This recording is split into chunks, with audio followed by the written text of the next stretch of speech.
Welcome back. According to reports, some senators and members of the House of Reps are presently battling to save their properties from being acquired by some commercial banks following inability to pay back loans secured and deployed in the past 2015 election. It was gathered that some affected senators secured loans to the tune of 300 million naira to obtain party tickets and also to run the actual campaigns actually. Now, what are your thoughts on this payback time issues? You can call us on 070-80668014. You can tweet to us at TVC Connect. Please hashtag YourViewTVC.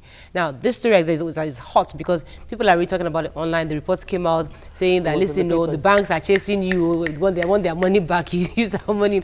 And now, there was another report that said, I think yesterday's business did that said 51 or 53% of our senators are bench warmers. Only a few. So that there you got your ticket, you went to go and get loan to get your ticket, and there you're just there warming the bench. You're not really doing anything. Mariah, I think it how are you going to get the money back? It brings to fall the fact that we need to restructure everything about how we run our country. One, restructure the electioneering process. The process to bring in people into power in Nigeria is so expensive, and you don't reserve it for people that have money or have capacity to get that money. Also, when it costs you so much private money to get into power, your focus as a newly elected official would be to recoup what you spent to get into power, as opposed to just service, which might have been your original intention for going into politics. We're watching the electioneering process in the US right now. It's been a very interesting journey and predominantly funded by people on the street, audited funding. They check who funds you, they check if they have interest in the process itself, and they monitor it to the extent that if you have leftover after elections, what do you do with this money? We need to get to that point in Nigeria, because one of the South senators, name was withheld within Punch paper on Monday, mentioned the fact that he spent $1 billion naira, Murayo, 1 billion naira on getting into his office. This is a man that had been in position of, he's been in House of Rep for a couple of 2 years. Two sessions. He's been in the House of Rep 2 sessions, and that now he was trying to get into Senate. It cost him $1 billion naira. Let me read his remark. That's he said, I have been in the National Assembly for a while now. I moved from the House of Representatives to the Senate in 2011. But this time around, I spent about 1 billion naira. Some of us thought it was going to be business as usual. As I speak, the bank which gave me part of the money is harassing me and even threatening to take over my house in Abuja, which I bought when I came to Senate in 2011. That is different from the fact that they arbitrarily review the interest rate on the loan. So I'm not sure I can pay off that loan in the next 3 years. With the way things are going, apart from my statutory salary and allowances, I have not gotten anything from this place, said this lawmaker. So now I was planning with the other kids. So when he says things like business as usual, so it just brings, you see, when people are shouting that, oh, there's economic hardship and all that right now, it's because we've been living in a false paradise. Because it means that all these years we've not been in business. We are just getting to know the true state of the economy. So what people have been doing is, okay, let us just be patching and patching and patching. So for somebody that has come now and is not ready to patch, we are now seeing the real health state of our economy. Most of these senators, they collect loans with the hope that, so if this man says it's going to take him 3 years to pay back this loan, and I'm thinking, he has how many years to be in the Senate? How many years? 4 years. So it means that any allocation that this person is getting, would he be thinking of doing work, or he be thinking of how to service? Well, you can now see, guys, how important that padding was for our senators, because that was like the biggest opportunity to recoup your money. You pad up the things you don't need, you just pad it up so you can get that money. The budget and then goes into the Senate at 1 billion and comes out 1.5 billion. That 5 billion was to sort out people. And if for any reason this makes us know that the change we voted for might not entirely be, it might not be escaping us, because this is one of the things we voted for. We wanted to see a difference in the structure. It's a painful change. It's a painful change, but the padding happened from the budget ministry before it got to the Senate. But the Senate is But party. But they are ties, though. No, they had their figures didn't change when it came out. What they did was to move from some ministries into other. So you're talking about this administration. Yeah. I mentioned the fact that Previous. for other she administrations, was talking about padding, and I'm talking about this last budget. Yeah, well, I'm talking Then about what they did was to move from. Oh, for instance, we are supposed to do Kano Rail, and then we say no, don't worry, we want to do constituency projects. They didn't change the figures; they just moved the monies from Yes, the were padding reallocated. before the budget got to them. This particular South senator broke down how he incurred 1 billion. He said in 2003. When he campaigned, that he didn't campaign with so much money, but by 2011, because he wanted to really go to the Senate, he paid each delegate $1,500. He didn't get the ticket. By 2011, he paid $2,000 per delegate. He didn't get the ticket. How many delegates were there again? So then in 2015, he then went to the bank for 300 million. So from 2003 to 2015, he spent over 1 billion and is looking for ways to recoup that money. Recoup and pay back. Now, you will find out that it has gone past second reading that senators are trying to put into law that 2.5% of our budget should go to constituency allowance. Before, during the Obasanjo days, he wanted to settle them, so it was done unofficially. Now they want it to go into law because they're saying that this president, it seems he wants to do everything into legally. So let's legalize our money. Yes, let's legalize our money, you know. And it's a sad story because everybody was hoping that there would be change in, you know, this dispensation, and really nothing has changed. But the truth about it is the system. Corruption is embedded, because if you didn't need to bribe any delegates, if you didn't need to put 500 naira inside bread for anybody, bribing delegates is the usual that we've known for the past 16 years, right? I want to now it's not possible anymore. So isn't there a change? They did it already in 2015. They are But they just couldn't recoup unable the to money. recoup Yeah, their money. yeah. I well, beg they to are- disagree for you to say that nothing has changed. What has Something has changed. That is why we are even seeing Having things like conversations. this come out. What has changed? Because it has changed. they couldn't steal the money They're they would have still gotten. getting Listen, their listen, fat listen. salaries. What has changed for me, because you see, so many things that has gone wrong. It means that in 2019, when people are going to go out to go and vote the senators in, you're not just going blindly anymore to say, oh, party. We're going to be checking the credibility of that candidate as a person. And you see, for me, I think if the government wants to also make this very, very good for all Nigerians, we should start checking debt profiles of all these, what's it called? Remember that the So-called president people that want to go into himself Senate. said that he wanted to go to the bank for a loan for his nomination ticket before somebody paid it. Even Okay. he. So are we saying that, I think in a way to move forward, should we say that we shouldn't take loan for electioneering process? I think that should be the right stand. You shouldn't even have No to bribe loan. anyone No loan. in the first instance. No, why can't you take a loan? Let me take this call from Elder from Egbeda. Morning, Sir. Morayo. This topic is a very hot topic. Okay, sir, we know. Incidentally, I served for 3 decades before I retired from a bank. Okay. In the first place, the bank has itself to blame. True. Why? Because we do a lot of credit analysis before we extend money to any customers. It is a high risk to extend such huge sum of money to a legislator during campaign period, whom you are not sure that is going to win at the end of the election. Number one. Number two, if you want to lend to anybody, we do what we call security analysis.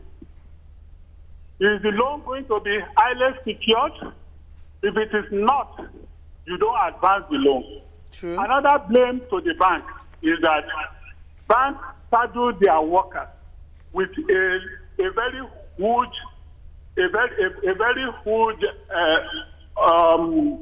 what do we call it? Targets. Target. Thank you, Uwa. A very huge target, which is miserable that nobody can even meet. It's only the politicians that can make When it. they see senators coming, they will see it as an opportunity to book loans Yeah. that is Okay, better. I think we get the point, sir. Thank you very much, I want to Elder. state something, Yes. because I was saying that loans shouldn't be allowed for electioneering process, because we have an economy that is in their need of funds to boost the businesses. SMEs. Electioneering process is not a business. A legislator is not going to do a business.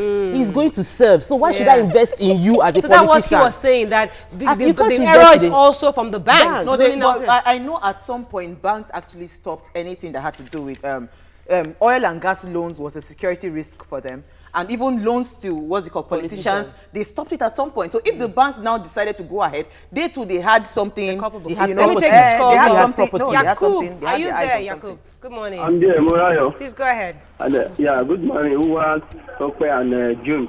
Good morning. You see, Morayo, let me start by my dialogue this morning to say that Ọlọ́run ló mú gbogbo àwọn báńkì yẹn. The reason is this. The people that first create business that they're supposed to lend all this money to, they won't lend it to them. Like So who? they asking you what you cannot get. They say go and bring collateral that you cannot get. That is even more bigger than the money that you want to borrow from them. Now that they borrow the senator, and then the new sheriff in the town that is not ready to pardon the budget. You cannot imagine why those senators are so comfortable in constituency allowances. But now they are not getting the constituency allowance. There is no money for them because the constituency allowance, they will collect it and do nothing. Now, Nigerian people should shine our eyes. And then the civil society should get up now because there's a law in that Senate now. It's not in second reading for them to make sure that it will be a law for them to get money for constituency allowances, whether the government like it or not. If they pass that law, they will get much amount of money. That's a good money. Yeah. They'll be able to Thank pay you, their Yakub. loan. Yes, Jumoke. They still get their constituency allowance. What has happened is because the country is broke, they don't get their monies as a when due. Yeah. So 2-3 weeks into the month, they're still waiting for last month's allowance. May I Let's take take one or it? two. Yeah.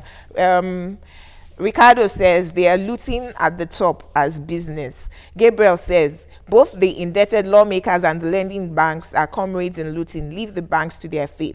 Yeni Anikola Kwakuti says this is the problem of Nigeria. Why should banks give loans to politicians for political advancement? Ricardo again says 98% of Nigerians are corrupt. Lazy banks invest in corrupt politicians and encourage to loot and bring the money back to them. I think what we've learned so far, I think from what Uwa has said, is that this past election, we focused a lot on the president. So we forget. We're already unfortunately, talking now. We're already talking. No, as in At you this have point, the power to but call that is them back. It's difficult for Nigerians to exercise that power right now. Mariah, Well, I think you know, another if you start it, Yes. other people will join. Okay, I think maybe another we big can consider picture. that, but at least we know 2019. Sha, they Another will big come for picture, us if again. we make it less lucrative, they will stop running to go to the Okay. Senate. All right, let's take a quick break. empower the states as well. Let's take a quick commercial break. Stop When we their come fat back, allowances. we'll now have some financial people in the studio, and we'll ask them, why are they loaning politicians and not loaning people like Jumoke and who are here? And Tokwe. Stay with us, we'll be right back.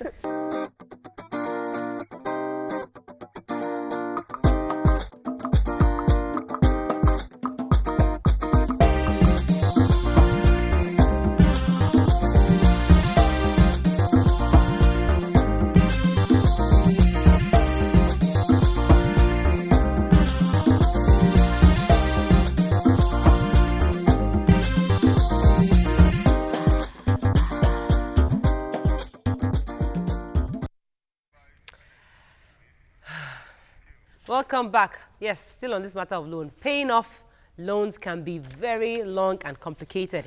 It can also put significant pressure on the individual's finances, influence major life decisions, and put healthy credit at risk. It's estimated that about 7 million of the nation's borrowers are in default. With so much at stake, how can borrowers best manage their loan? Joining us, not a banker, but an economist and a stockbroker, Mr. Mukhtar Mohammed. Welcome to the show, sir. Always a pleasure being here. The mix of ladies. Yes, sir. You can call us on 070-8066-8014. You can tweet to us at TVC Connect. Please hashtag WTVC so we can read your tweets. Now, sir, we'll get into the private sector. That's us as people collecting loans. But in the issue of the hot topic we just discussed, the fact that the financial institutions were loaning out money to politicians. Is that right? Is that proper? Is there no risk in that? There's what you call high-level risks. Okay. High-level risk investors, high-level risk loan takers. You give them loan because you know you could recoup your money back. It's like you rightly said during your program, the man is shouting because the banks are coming after him that will collect your house. No bank normally give loan out of, just give you loan like that because you wrote a business idea like what some of us want to do, think, oh, in the developed world, just write the business idea and they give you loan. Nigerian banks don't operate like that. Even banks all over the world don't operate like that. There must be a collateral. Any bank that gives loan without collateral will end up suffering from it. And that's what some of the banks are suffering. Mostly when you pointed out the oil sector. So some of them are suffering from there because they didn't give the loan to the real people in the oil sector that are doing real investment in the oil sector. They gave it to those people that just leave crude. Portfolio company. Just leave crude, come and get subsidy. And so that's where their revenue is coming from. Unfortunately, yes. now it drops down. But when you give loan to the real people, the real investors in that sector, you don't normally lose your money. I can give an instance of a loan of an oil company that was just restructured of recent, just the day before yesterday. Yeah, they have to restructure the loan. So that shows that that company is still in business. You are sure of getting your money back, but now we have to do restructuring. But for some individuals, you can't even do restructuring because they don't even have a collateral. Okay, now, yes, I have a question. In this morning, we read about stocks dropping by 42.3 billion naira, you know. And so I have bought stocks. I have taken a loan because, for instance, my salary is 100,000 naira and I could maybe pay back 50,000 naira each month. Spend 40, save 10,000, but now inflation has doubled, cost of living has risen, even my 100,000 is not meeting my cost of living, talk less of me saving or even paying back my loan. What do I do as a company or an individual? You see, when it comes to borrowing with stock, they call it margin loan. Okay. If I want to borrow to buy stocks now, I'll bring like maybe 40%, the banks give me 60%. Okay. So now the banks look at the equity that I'm buying. Okay. If it's going to drop within their 60%, normally they have to sell it off to recoup their money.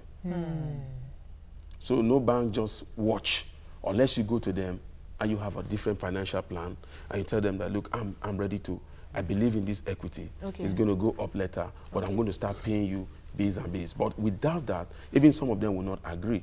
At once they know that they are losing their capital, it's in their place to sell off your share. They call it margin loan, and that has been out of circulation for a while. Because during the meltdown of 2008, during the banking crisis. What we have now is happening to the equity market has nothing to do with the loan collected by individual, has everything to do with the economy. In terms of just one area of the economy, our foreign forex policy that was not cleared. This 42-point-something billion is about 2 weeks ago. Remember, the Nigerian Stock Exchange capital market moved from a negative to a positive because the CBN came with, say they were going to come up with a flexible exchange system. So immediately that system is not coming in at us when due. Confident is beginning to do that. Look, are we sure these people are going to do what they want to do? So that's what is happening. But hopefully to stabilize. Hopefully. I want to ask about general loan management for individuals. Now, if I've taken a loan 2 years ago when the economy was still very good, and 2 years down the line, my salary hasn't increased, but I'm paying loan over my house and or your car or my car and the depreciation value, how can I manage and restructure that? How can I continue paying my debt and living my life? You see, there's a slogan said all over the world, bankers are those people that give you, when the sun is shining, they are your friend. They give you an umbrella. And the sun is shining, you could always survive with the sun. But when the rain is falling, they collect the umbrella from you and the rain beats you very well. So that's the way banking is done. Like what you are saying is, in essence, if normally loans, depending on the type of loans, there are some loans that you do for 1 year, there are some loans that you do for 2 years. For mortgage, 15 to 20 years. Even sometimes mortgage can be renegotiated that even your children will be the one to pay it. But what we have in Nigeria, the challenge we have in Nigeria, we don't have long-term loan from the bank. And that has to do with the structural defect in terms of recovering of those loans. Because somebody collects a loan, it's in Lagos, and he's defaulting, he moves from his house in Lagos to his village, or he goes to Enugu, or he goes to Abuja. How do you track him? There's no like a common database tracking system whereby in America, in any developed economy, once you are moving your social security number, you cannot rent a place without your social security number. And so once your social security number is input, your new address comes to the system, so we can track you. Now, I'm a businesswoman, and most times the banks are always running after us. Okay, come and take SME loans and all that. You take a loan in the tune of maybe 5 million, and you find out that, you know, the interest rate on that loan, banks are not able to differentiate between a small-scale business, you know, a medium-scale business and a large-scale business. So you see that, you know, for someone that is struggling to build the business and grow the business, you're being charged a 28% interest rate. And I'm wondering, how is it sustainable? How do you think SMEs should go about loan taking? What are the things they should look out for? Because as a small business, you cannot survive on a 28% interest loan. Yeah, but that means, depending on the SME you're doing, maybe you're not going to the right source, because I know almost all the Nigerian banks have SMEs departments now. Yes, and it's the SME that gave us 28%. They gave you 28%. You see, let me tell you, when you come to the table with me, I know you are desperate. And I put up a figure to you, and you accept it. Who is to blame? No, but that's not fair. No. It's not fair. But let me tell you. It's not fair. But I'm in business. The bank are in business to make money. Okay. So it's negotiable. It's negotiable.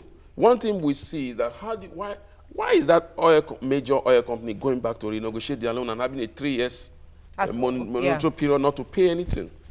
Yes, you need to know how to negotiate your loans. Confidence. Well, I think banks don't deal with what's it called? Small businesses like that. I deal with it. That's the problem. The SME business, I know of an SME, I won't mention the bank. I know of a bank that after the program, I can tell you that you can go and have a very wonderful SME button. Because they don't give us that break to say, okay, stay out 1 year, then you start paying. They don't give us. You start paying the next month. No, it's like the agricultural loan now. Do you know there's an agricultural loan? I know that. There's a single-digit loan. Really? Yes. It's a single-digit loan for agriculture. Whereby you get it, you pay single digits, and you pay over time. And this money is coming directly from the CBN to the banks. Now, there is also a SME loan for major business that are even run by multinational cooperative societies that are coming into Nigeria but using the bank as a platform. You know about the ones for women. There's a particular one for women, just women entrepreneur.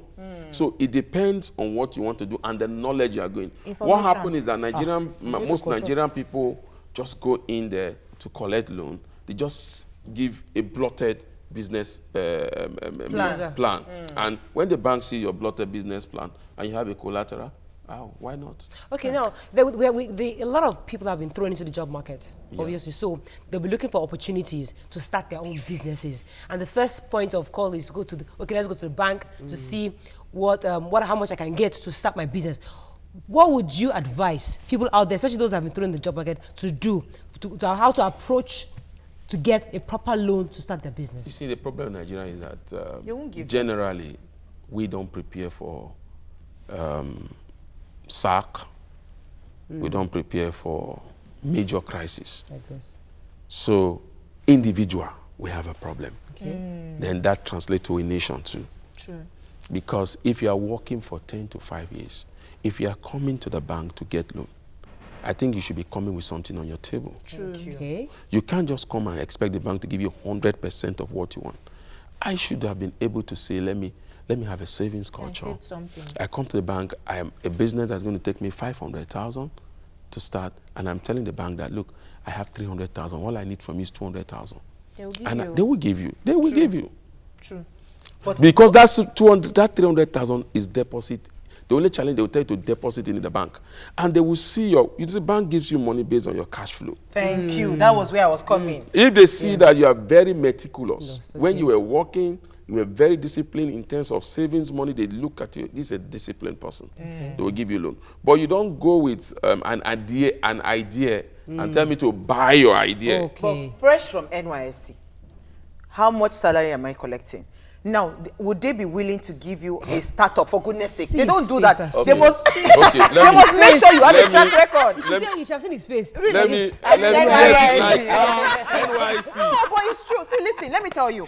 When I went to Bauchi to see my mother-in-law, there was a boy that went to serve from, I think he was from Lagos. He was in Bauchi. He was farming beans. And you could see the heap of beans that he had harvested. Yeah. So that kind of a person is already thinking entrepreneurship. Let me shock you. That kind of a person, if you ask him, the bank has approached him. Oh, really? Okay, let me now throw the bank approaching you. When you people that have shops, especially within Lagos Island, banks will come and knock at your door. They will say, let us give you overdrafts, let us give you loan. But then the interest is there. And they will say, you don't need to fund it, just keep paying the interest on it. How do you sustain a business when you now have low, when you have like, your business is not moving as fast as it used to be? That is a challenge. Before the bank came to that person, you realize they would have looked at the person's cash flow. They would look at the type of returns the person. So actually, if you have good cash flow, the banks are not worried about it. When it drops, I'm saying as an individual, when it drops. You see, the challenge is that when it drops, the bank have to recoup their money. Jesus. They have to recoup That's their money. the problem. He's recouping money back. Because, no, let me tell you, that money does not belong to them. It's true. It's shareholders' money. But why is it that they always harass people like us and all the They will not go harass you. No, you see, the don't harass those people, ones. if not that man telling you, that senator telling you, who know that they are harassing them. They're harassing them. Most Let's of them take a are being harassed, strongly being Okay, harassed. let's take a quick break. When we come back, we'll now harass this stockbroker more. Stay with us, we'll be right back.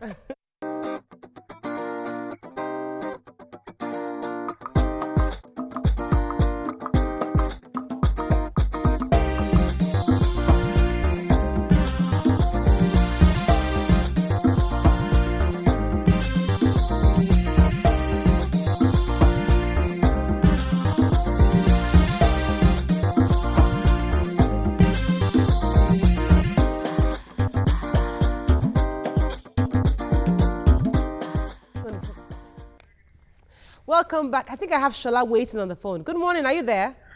Yes, good Please morning. go ahead, Shola. The issue of banking, lending, you just pray you are not a big man and you're a victim. They have sold many houses. Some people have died in the process. Most of these rich men that they tell you they have cardiac arrest, you don't want to know what is going on within them. It's because you are hearing this for the first time. I mean, the poor people or the downstream one, like the average Nigerians, they don't even arrest them at all. They still have a way of talking to you because they expect you to grow. And that's the side.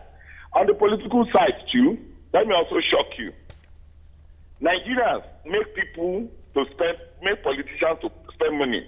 Because once you declare yourself to be interested in politics, the next thing, your name is honorable. Your surname is forgotten.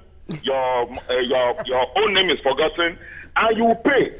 You pay for all this. They are invited to places. They recognize them even before the election. So sometimes these politicians don't have a choice. And at the end of the day, if they don't want to give out things, you say this man is stingy. Thank you very much. Thank you very much. People knows that we're on TV. There's this notion that when you want to start a business, don't go to the bank. You know, everybody always advising you, whatever you do, don't go to the bank. Friends. Go family. What's your advice on that? No, I think what like if you have a business plan for, like, let me say you want to do 500,000 naira worth of business, that's what you're thinking about. You have 300,000. I always advise people start with your 300,000. But how many people have 300,000? No, I'm just giving an example. Instant. It could be 50,000. One thing I know, if you open an account, that is why you see the bank will run after the woman in Lagos Island, because they see that consistently something is going into the account. Yes. Once bank can see your consistency in terms of cash flow, in terms of expenditure, in terms of maybe you started with 10,000 and they are beginning to see like you have 30,000, 40,000, 50,000, your account officer will come for you. And that is where you have the power. Then you can tell them, I don't want, or you will see them giving you some rate that you should be I shocked. think people don't know that they have the power to negotiate. Let me take this call from Adedoyin. Are you there? Yeah, good morning. Good morning. Please go ahead. Yeah, well, good morning. Good morning. Oh, good morning. Morning, sir. Gentleman in the house, good morning. Morning, sir. Yeah, okay. My question is going to you. As in, I want to ask you one objective question, and I want you to be objective about it. Can you compare? Because over time I've been watching this program. I know I always perceive your view over this government. Okay. Can you compare this government with the previous governments we have in Nigeria? We've had in Nigeria. Right. Are you? So, Jumoke is on the hot topic now. Okay, I'll get her to respond. My immediate response will be that in the last 1 year, the standard of living of Nigerians has dropped. So regardless of what the policies are, they may look good on paper. They haven't helped the poor masses. So if I compare, I'll say the standard of living of Nigerians is worse than it has ever been. But maybe in the long run. But what we need to have is information management that will allow the people to, take ownership and say, okay, this is where we're headed together as a people. I see your honesty. You're not earning fat salary and I am a pauper. And then I can go with you. That's my own. This good governance. Point taken. All right, so going back to... Should you take a loan? Yes. Should you take a loan? Yeah. No business survive without loan. If you want to grow your business, you must take loan. So we should go to family or the bank. But with the rates, the economic rates right now, like everything is expensive. If I go and take a loan in the bank and my business is not, the projection I have does not match up. See, you started it all. You say your projection. So why are you going to take a loan when you know you can't meet your projection? Okay. You need to meet. No, see, if I'm collecting a loan at 28%, that means I should be doing 48%. Okay. So if I'm not doing 48%, why should I collect a loan on 28%? I'm killing myself. Comparing our banking sector here to how it's done and outside in the shores of the country is obviously very different. Now, like you said. I beg to disagree. Okay. I thought it was like that until I had an account. Please share. So I thought I had an account that the so-called fee that we are beginning to see in Nigerian bank, management fee, account fee. No bank in the world, you keep your money at the end of the month, they will not collect something as charges. Okay. I'm telling you, because of all these things. That's not the point. It's how easy it is to start a business. Thank you. You can go to other countries. At least in Europe, I know that you always say it's easy, but do you know what they do? Most of those countries is that when you say 3%, that has to do with their inflation. The inflation is lower than 3%. So if they are giving you loan at 3%, the bank is also making about 2 point something percent because inflation there is 0.5%. Okay. So I can't give you on the inflation and the monetary policy rate. And now if you are into a foreign area of business, how do you survive when you have to go and get the dollar for Forex for 361? Now just watch it. Look at the price of diesel before. Was 120, 130, 180 because the price of fuel has gone to 143 and they have to source for their currency. And there's a question, I'm not sure he has time to answer. Benga says, please ask your guest to explain better how an NYSC core member willing to go into entrepreneurship with no capital can get a loan. It's difficult, but I need to see your entrepreneurial skill first. I need to see what you have been able to do. Like he said, this farmer, the guy that was farming, there's no bank that will not give him loan because he's farming. Most of our NYC people, when they come up with Bugos project. They want to do the ICP, they want to come and a man that has not been able to manage 20,000 is telling me I should give him 500,000, 1 million. I won't give it to you. True. Interesting. So I think we need to build your capacity. So for people that are leaving school, maybe while you're in school, start doing something. And make sure that there's a track record in your account flow, right? Yes, cash fantastic. flow. Ensure you're a businesswoman.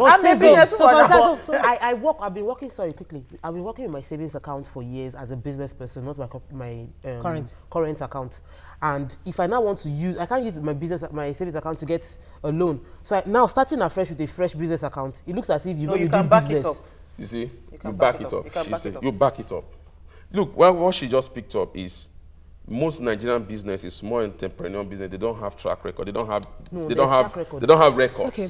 Nobody wants to build records. So we have a challenge. If you show a banker your record and he sees that your records are good cash flow and it's commensurate with what you have in your account, not that you are collecting from family and you are putting it. So for example, as a staff of a company now, and your salary, you're taking out 10,000 every month consistently, and have it in a separate account. If I take that statement to a bank and say, you know what, I have had the capacity to save X amount of this period. That They you can know, give that you for money. me, Yes, they for you, have whether to if be- you are a staff of a company, Yes. the challenge we have with Nigerian banks is that they will prefer to give you luxury. They will prefer to give you a car loan. Yes.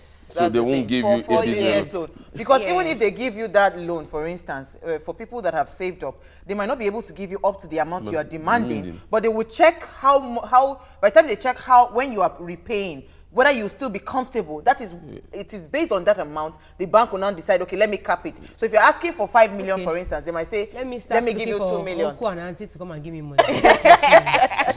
She's talking more like she's really a business. I'm a businesswoman. She would have just acted on my behalf. And No. I am an employee. He's bringing the No, business experience. but you have to- given me new sense now Yes, that so- I did not know. I'm not a business person, so I have to go and find people to go and start. Thank I'll start you so weaving much, hair. sir. I think I'm very good with hair weaving.